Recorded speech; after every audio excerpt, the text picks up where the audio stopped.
have microphones. Can you hear okay? Yeah. Okay. I'm going to introduce our guests first, and I have very short remarks, and then I'll ask a few questions, but we're going to open it up to you all to ask questions of the panel. So, welcome to our panelists. First, Del Bigtree.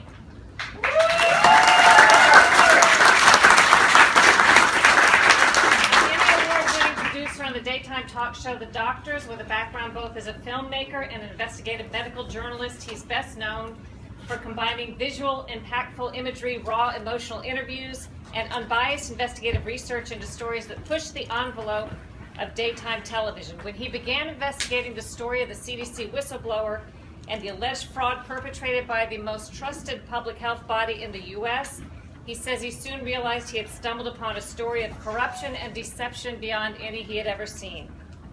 Mark Blaxell.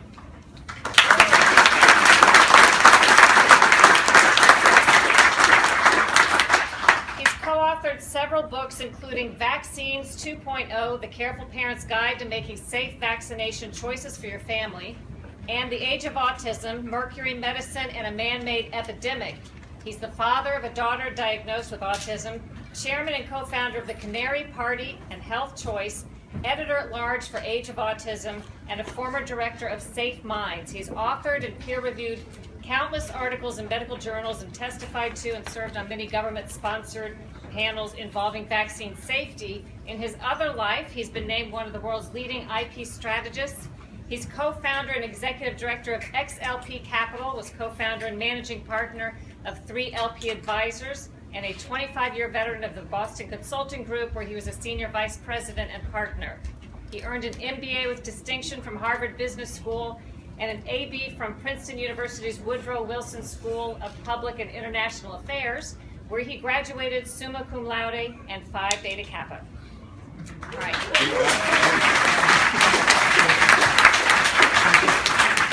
Dr. Brian Hooker. Dr. Hooker.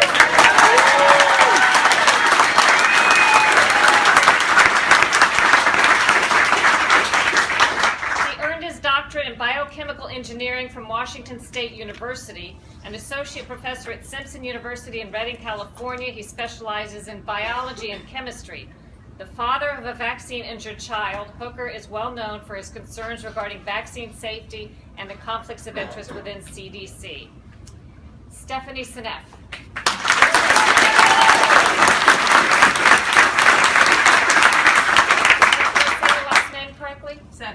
Seneff.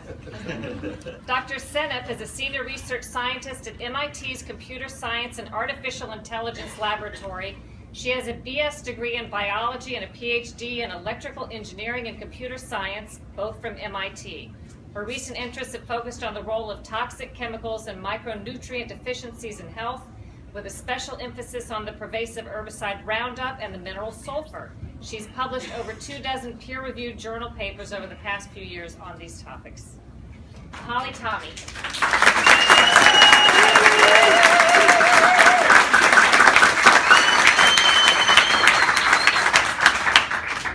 Holly Tommy is the mother of Billy, a 20-year-old with autism. She's a book author, founding editor-in-chief of the world's preeminent autism magazine, The Autism File, and Autism Media Channel's TV host and award-winning documentary film producer, Who Killed Alex Bordolakis. She is also a producer on Vaxxed. And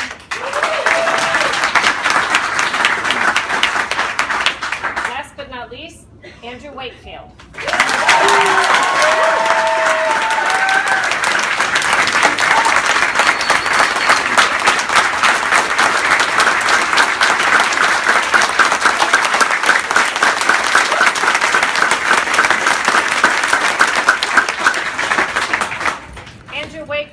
Academic gastroenterologist who practiced medicine at the Royal Free in the UK, publishing over 140 scientific papers, many of them not causing quite so much controversy. In 1995, he was contacted by parents of autistic children with stomach issues. He learned that these conditions often occurred immediately following an MMR vaccine. In pursuit of this possible link, he led an initial study of 12 children with both stomach and developmental issues. The report published in The Lancet would catapult Wakefield into becoming one of the most controversial figures in the history of medicine. Vaxxed is his second film. I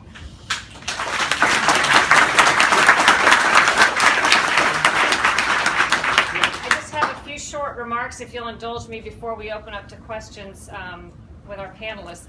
If there are two things any good journalist should know, it's number one, that settled science is a propaganda term, not a scientific term. Number two, oftentimes the effort made by others to keep questions from being asked is directly proportional to the importance of the questions.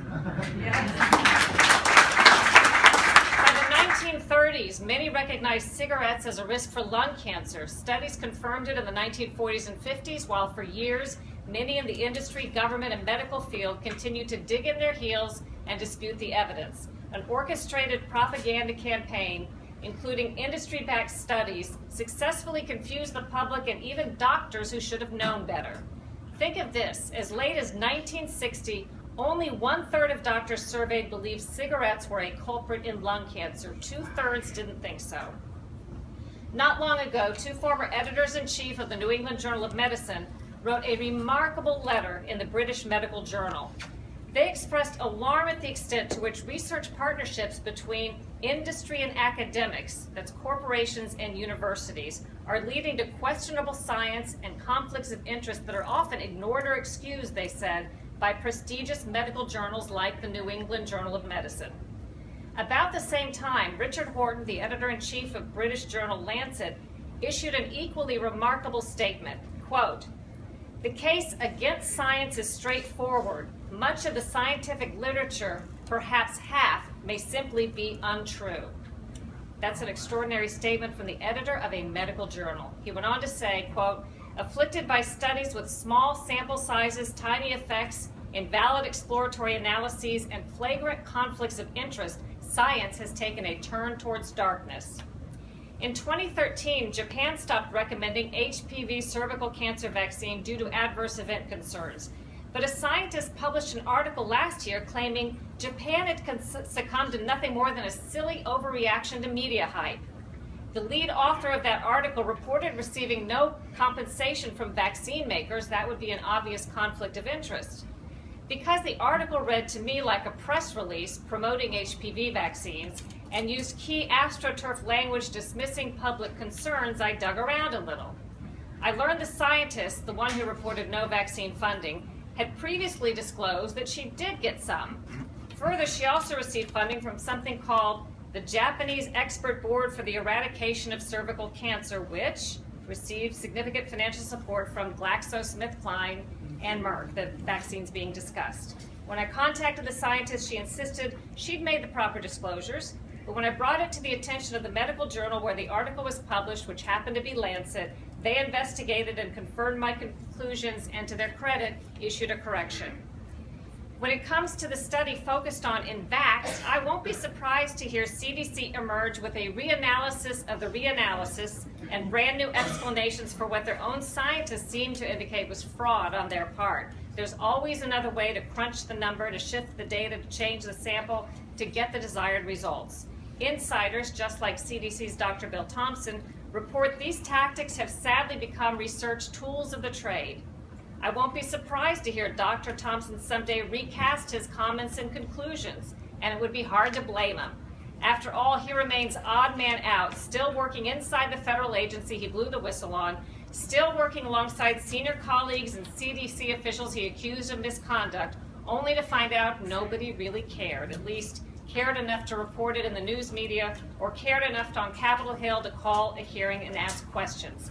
Shame on journalists for regurgitating without question one-sided and often false information told to us by those we consider authorities.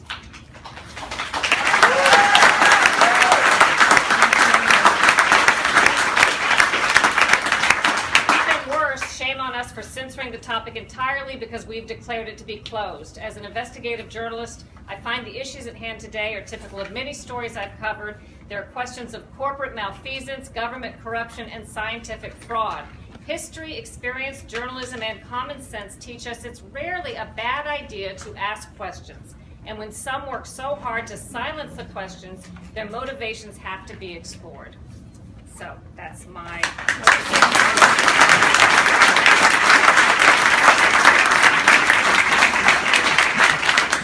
For the first question, I'm going to direct at Andy Wakefield. You had a comment that you wanted to make? Cheryl, thank you very much. Thank you for being here. In the Academy Awards, they made it quite clear that the magic of a movie is made in the editing room, and there's someone here who's done an immense amount of work for many years on this film, who doesn't get up on stage but was very, very much in large part responsible for this movie. Brian Burrows. Brian, I can't see you out there,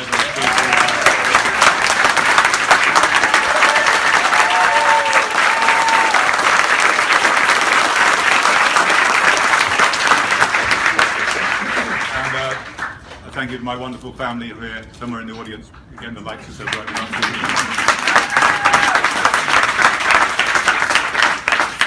So, think of your questions, but I'm going to start off with a question for each of our panelists. First, Andrew Wakefield, the film doesn't address you as a controversial figure too much as perhaps it's been discussed before.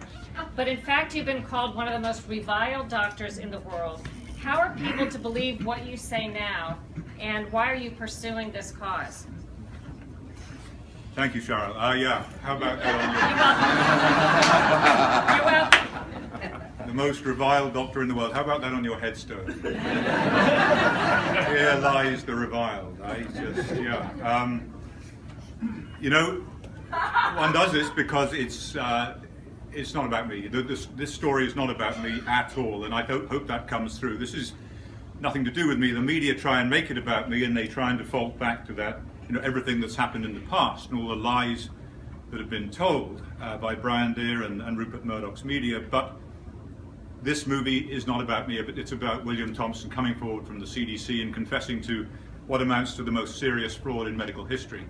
That's what the story is about. People should not be distracted from that. People should not believe the media when they see this film without ever, review this film without ever having seen it, and continue that dialogue about what happened to me in the past. This is a film about malfeasance, about fraud at the Centers for Disease Control. What I want to see come out of this is an end to this epidemic.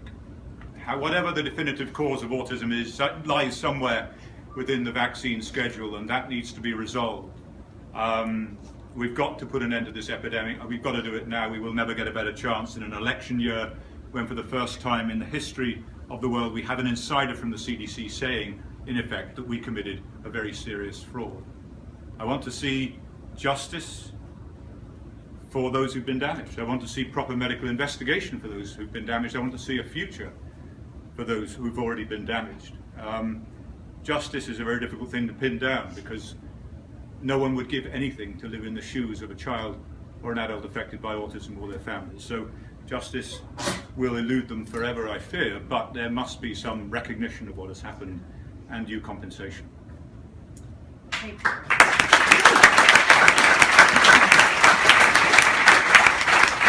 And for Adele Bigtree, I'm wondering, what's been the response among colleagues and medical professionals you've worked with? Do you think this is or will hurt your career, and did people tell you not to touch the subject?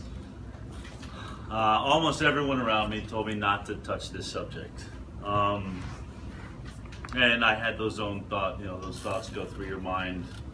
I say when I was sitting in Andy's basement, I flew myself down after having met him, and I said I wanted to see what he was working on, and there really wasn't much of a choice. I mean, you just saw, a refined version of what I saw, the most important story of my lifetime. This makes Watergate look like a child's game.